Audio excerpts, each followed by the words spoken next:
সুপ্রিয় শিক্ষার্থীবৃন্দ, ক্যাপিএসসি অনলাইন ক্লাসে তোমাদের স্বাগত জানাচ্ছি। আমি সমরজিৎ দাস।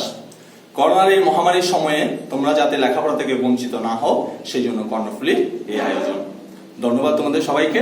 আশা করি তোমরা সবাই ভালো আছো, সুস্থ আছো এবং স্বাস্থ্যবিধি মেনে চলে কি করবা, তোমরা তোমাদের পড়ালেখা চালিয়ে যাবা। কারণ প্রতিষ্ঠান তো অনেকদিন থেকে বন্ধ রয়েছে, এটা কখন করবে আদৌ আমরা কেউ জানি না।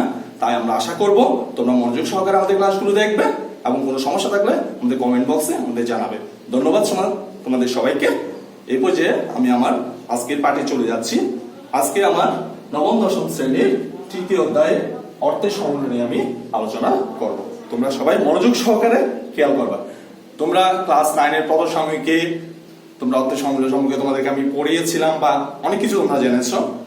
তারপরও আমি আজকে আবার একটু যেগুলো গুরুত্বপূর্ণ সবচেয়ে সেই বিষয়গুলো নিয়ে একটু তোমরা আলোচনা করবো। তোমরা মনোযোগ সহকারে খেয়াল করবে। তাহলে দেখো, আমি একটু কি পয়েন্টস গুলো লিখেছি এখানে। অর্থায়নের বেশিরভাগ সিদ্ধান্তের মূলে অর্থের সময় মূল্যের ধারণাটি জড়িত। এখনকার 100 টাকা 10 বছর পরে 100 টাকা সমান মূল্য বহন করে না।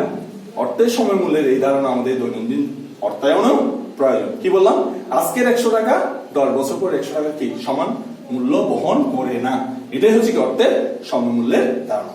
তো এই অধ্যায় পাঠ করে আমরা কি কি জানতে পারবো, আমাদের শিক্ষার্থীরা কি জানতে পারবে?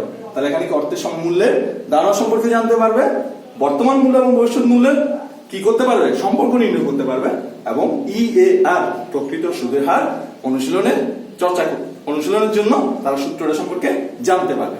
যাই হোক, আজকের পাঠে চলে যাচ্ছি আমি। তাহলে কি ফিনান্সের দৃষ্টিতে সময়ের সাথে সাথে অর্থের মূল্য পরিবর্তিত হয়। অর্থাৎ এখনকার 100 টাকা 5 বছর পরে 100 টাকার সমান মূল্য বহন করে না। তাহলে কি বর্তমানের বা এখনকার 100 টাকা অধিকতর মূল্যবান। এটাই হচ্ছে কি অর্থের সময় মূল্যের ধারণা।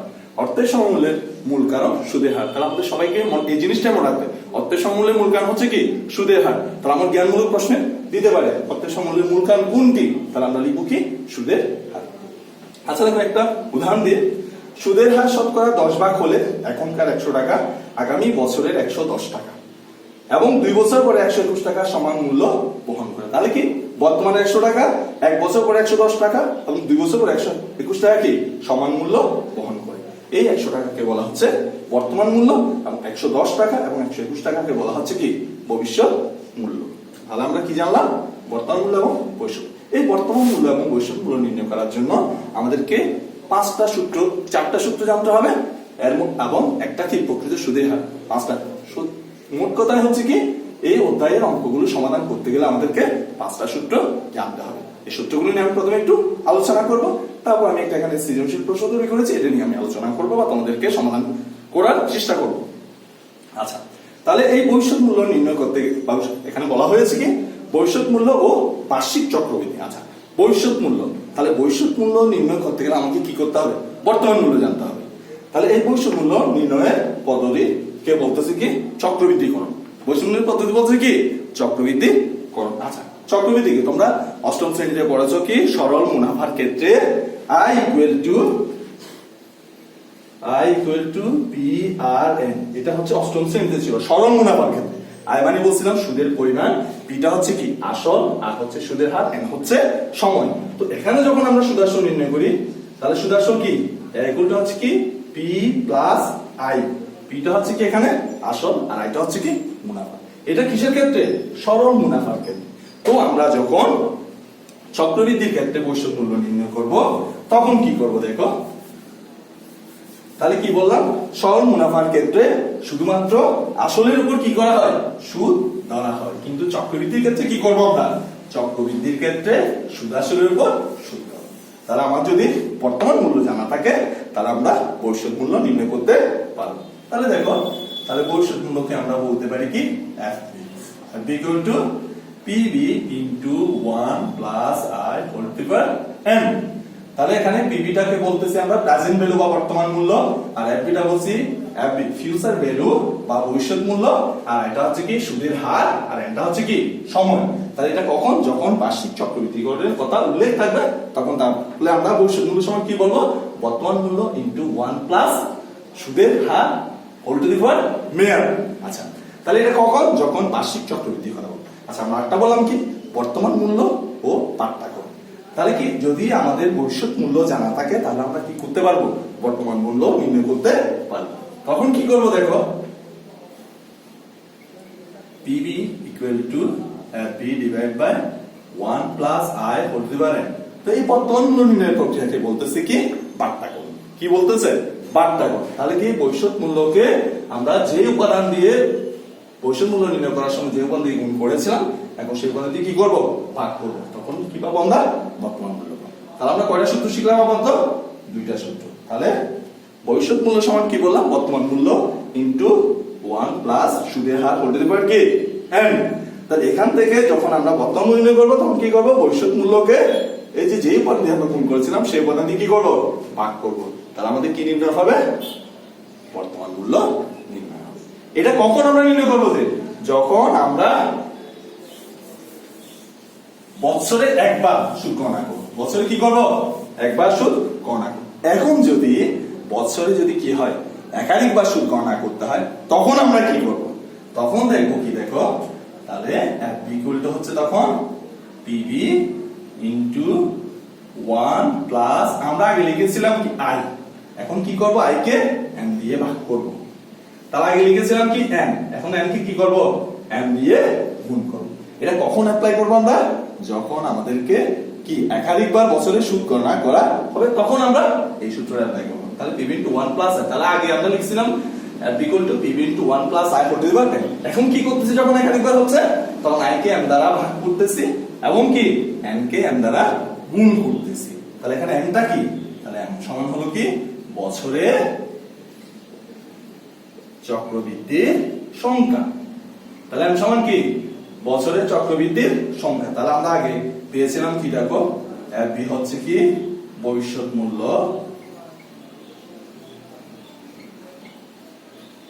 PB হচ্ছে কি বর্তমান মূল্য, PB কি বর্তমান মূল্য। তাহলে আইটা হচ্ছে কি সুদের হার, আর এনটা হচ্ছে কি সময়, এনটা কি সময়। তাহলে এই হলো কি আমার এর সূত্র। কখন এটা, যখন আমাদের একাধিকবার চক্রবৃদ্ধি। আচ্ছা, একাধিকবার চক্রবৃদ্ধি হলে আমরা এনটা কিভাবে নির্ণয় করবো, আমি এখন সেটাই তোমাদেরকে দেখাবো। তাহলে FB সমান কি পেলাম আমরা, PB into 1 plus I whole to the power n divided by n। আচ্ছা, আমরা প্রথম যে সূত্র বলছি সেটার সাথে এটা পার্থক্য কি, ওখানে কি ছিল বার্ষিক চক্রবৃদ্ধি, আর এখানে হচ্ছে কি মনে করো মাসিক চক্রবৃদ্ধি বা দৈনিক চক্রবৃদ্ধি বা সাপ্তাহিক চক্রবৃদ্ধি। তাহলে কি করবো আমরা, I কে m দ্বারা ভাগ করবো, n কে m দ্বারা গুণ করবো।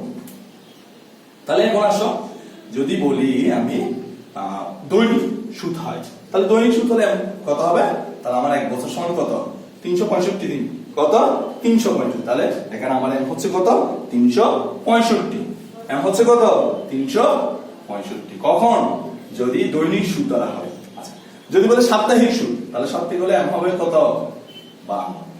যদি বলে কি মাসিক সুদ দ্বারা, তখন হবে m হবে কত, 12। যদি অর্ধবার্ষিক হয় তখন m হবে কত, 2। যদি ত্রৈমাসিক হয় তখন m হচ্ছে কত, 4।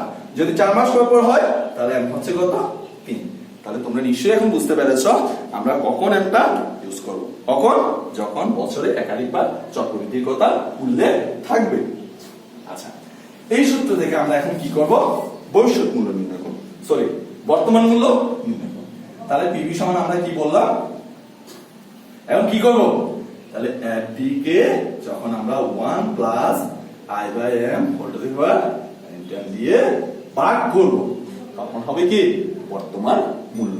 কখন এটা, যখন একাধিকবার চক্রবৃদ্ধির ক্ষেত্রে আমাদেরকে বর্তমান মূল্য নির্ণয় করতে পারে। আমরা এই পর্যন্ত কয়টা সূত্র পেলাম, 4টা সূত্র পেলাম। আচ্ছা, আরেকটা যেটা সূত্র সেটা হচ্ছে কি, যেটাকে বলতেছি কি EAR।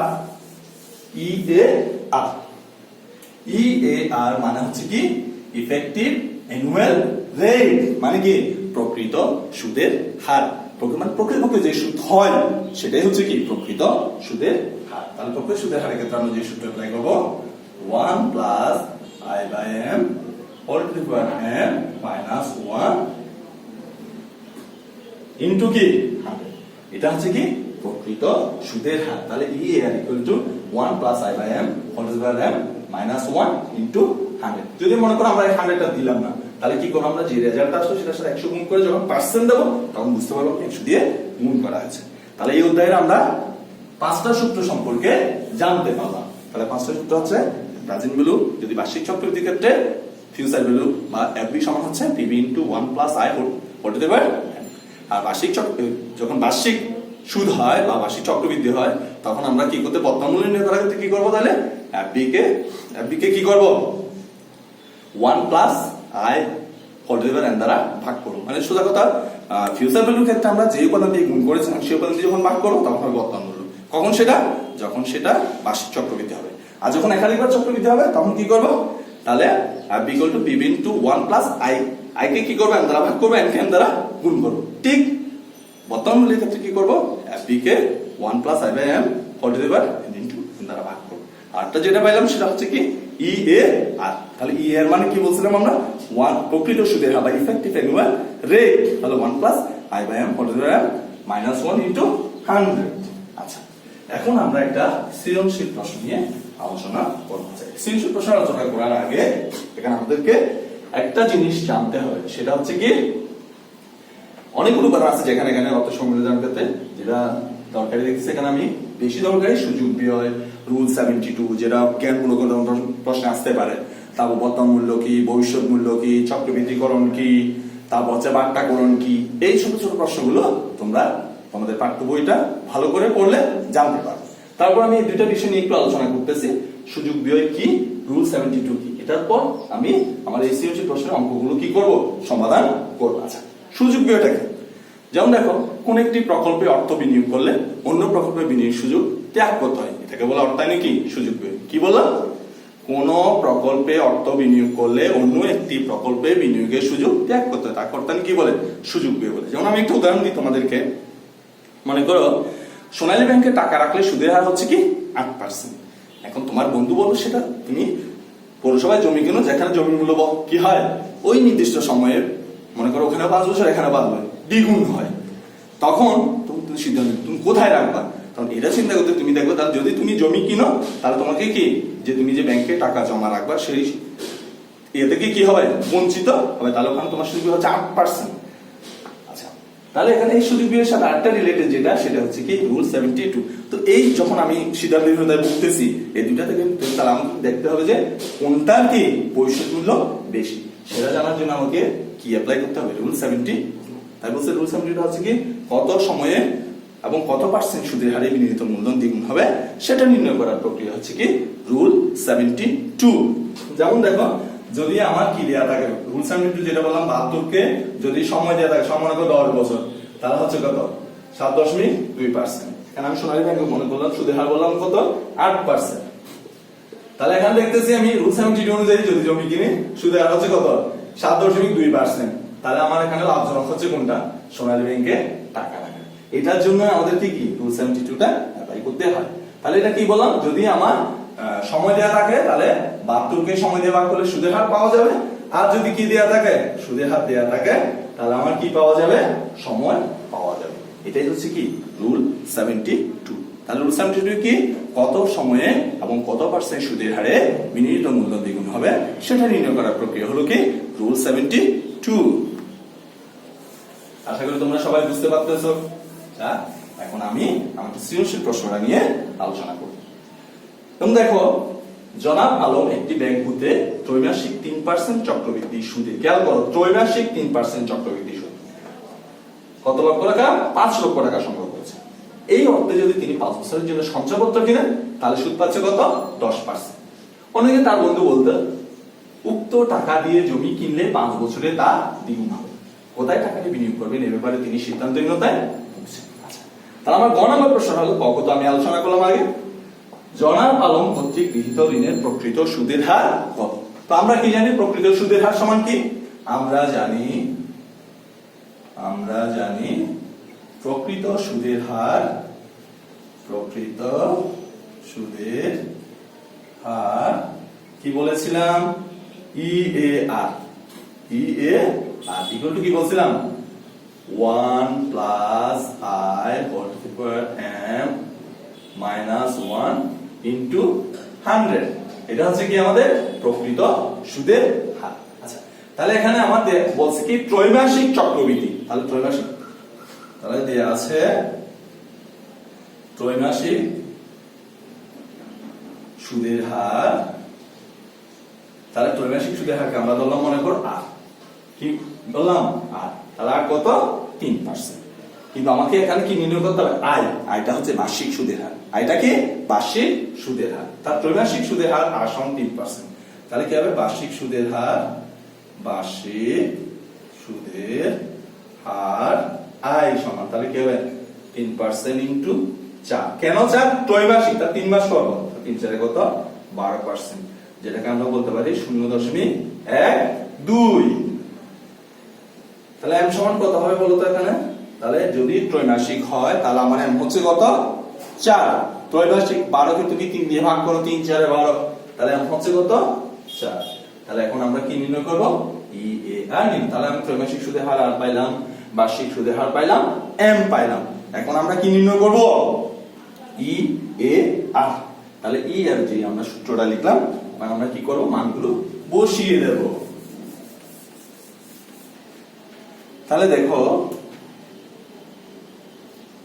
1 প্লাস আই বললাম কত, এখানে আই পাইলাম 12%, তাহলে 0.12, m কত 4, তাহলে m কত পাইলাম আমরা 4 বিয়োগ 1 ইনটু 100 ইনটু কি 100, তাহলে আই পাইলাম 0.12 আর m কত 4, তাহলে 4, তাহলে আমরা এগুলো কি করব গুণ করব। তাহলে গুণ করতে গেলে তাহলে এখানে আমরা এই যে অঙ্কগুলো আমার অর্থের সমমূল্য চ্যাপ্টারের অঙ্কগুলোর সমাধান করতে গেলে আমাকে কি ব্যবহার করতে হবে, সায়েন্টিফিক ক্যালকুলেটর ব্যবহার করতে পারে। তো তোমরা সবাই সায়েন্টিফিক ক্যালকুলেটর ব্যবহার করবা।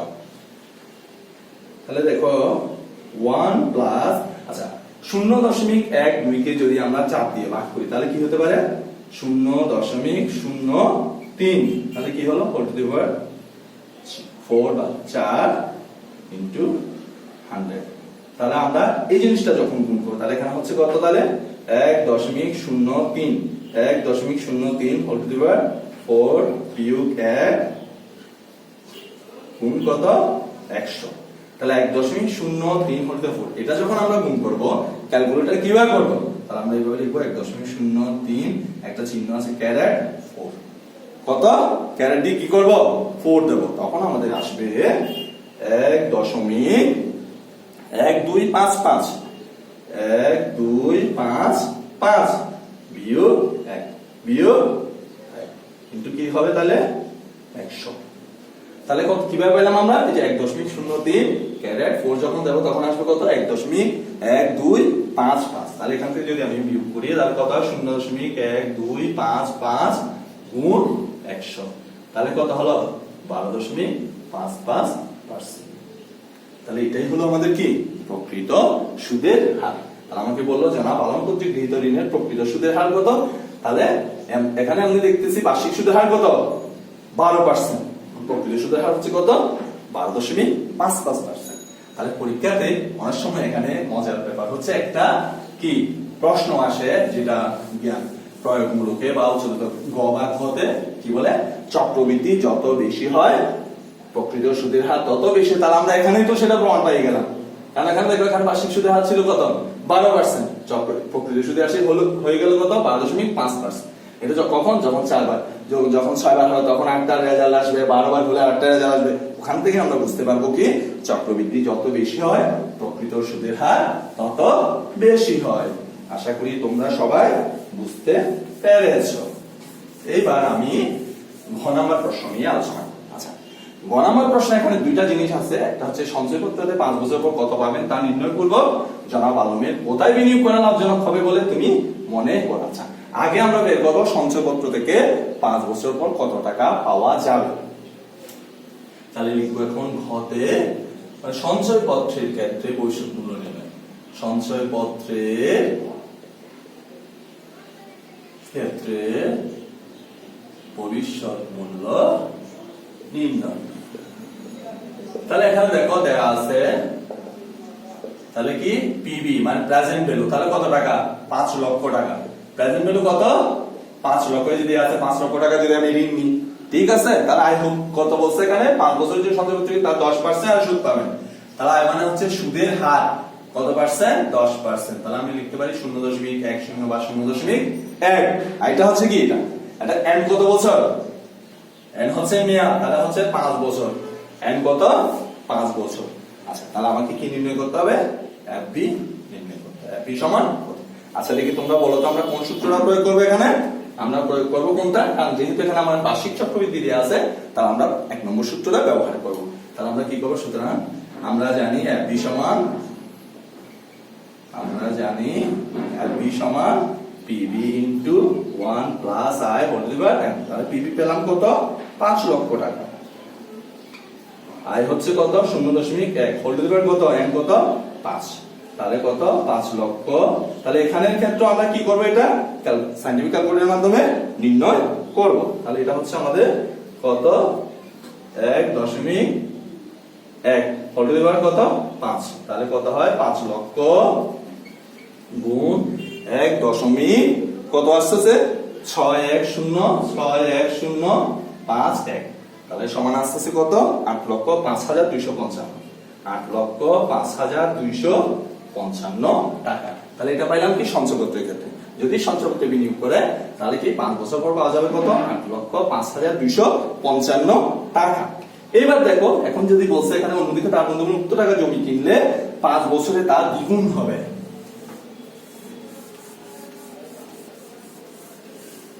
তাহলে দেখো জমির মূল্যের ক্ষেত্রে জমি ক্রয় করার ক্ষেত্রে জমি ক্রয় করলে 5 বছর পর পাওয়া যাবে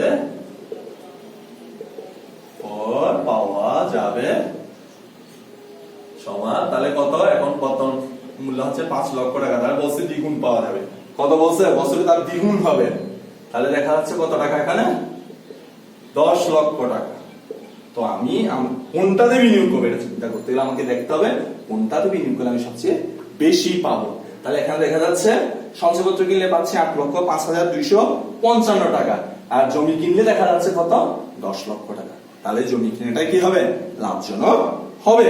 তাহলে এখানে আমরা তো জানলাম যে ভবিষ্যৎ মূল্যের ক্ষেত্রে তো বর্তমান মূল্যের ক্ষেত্রে কি করবো তাহলে আমার বর্তমান মূল্যের ক্ষেত্রে দেখবো যে কোন ব্যাংকে মনে কর তুই 5 বছর পর 1 লক্ষ টাকা পাওয়ার আশায় 2টা ব্যাংকে টাকা জমা রাখতেছ একটা ব্যাংক তোমাকে বার্ষিক চক্রবৃদ্ধি দিচ্ছে আর একটা হচ্ছে কি মাসিক চক্রবৃদ্ধি তুমি কোনটাতে রাখবা তখন তুমি দুইটার ক্ষেত্রে কি করবা বর্তমান মূল্য নির্ণয় করবা। বর্তমান মূল্য নির্ণয় করার পর তুমি দেখবা যে কোনটাতে কম টাকা রাখে সেম 1 লক্ষ টাকা পাচ্ছ। তাহলে যে ব্যাংকে তুমি কম টাকা রাখে 1 লক্ষ টাকা পাবা সেই ব্যাংকটা তোমার জন্য কি হবে লাভজনক। তো ধন্যবাদ তোমাদের সবাইকে তোমরা মনোযোগ সহকারে পড়া করবা ক্লাসটা খেয়াল করবা ধন্যবাদ।